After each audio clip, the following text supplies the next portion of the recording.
কোলাহলমুক্ত শান্ত পরিবেশ, চারিদিকে সবুজের সমারোহ, আর তার মাঝে দাঁড়িয়ে আছে লাল ইটের এক গম্বুজ বিশিষ্ট একটি প্রাচীন মসজিদ। বলছি নারায়ণগঞ্জের সোনারগাঁওয়ের ঐতিহাসিক গোয়ালদি মসজিদের কথা।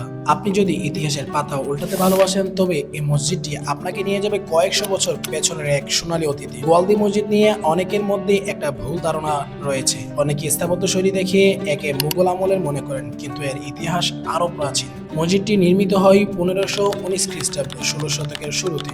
সুলতান আলাউদ্দিন হোসেন শাহের শাসনামলে তার মোল্লা হিজাবুর আকবর খান এই মসজিদটি নির্মাণ করেন।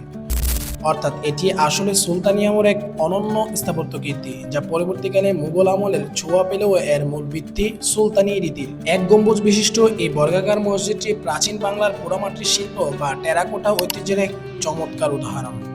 দেয়াল ও কারুকাজ। মসজিদের দেয়ালগুলো বেশ পুরু এবং লাল ইটের তৈরি। এর পূর্বে দেয়ালে 3টি এবং উত্তর ও দক্ষিণে একটি করে খিলানযুক্ত প্রবেশদ্বার রয়েছে।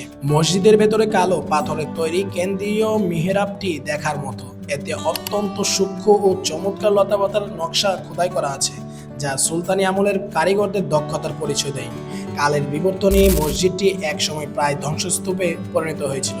পরবর্তীতে প্রত্নতত্ত্ব অধিদপ্তর এটিকে সংস্কার করে এর পুরনো রূপ ফিরিয়ে আনে। বাংলার সুলতানি আমলের গৌরবময় ইতিহাসের এক জীবন্ত দলিল এই গোয়ালদি মসজিদ।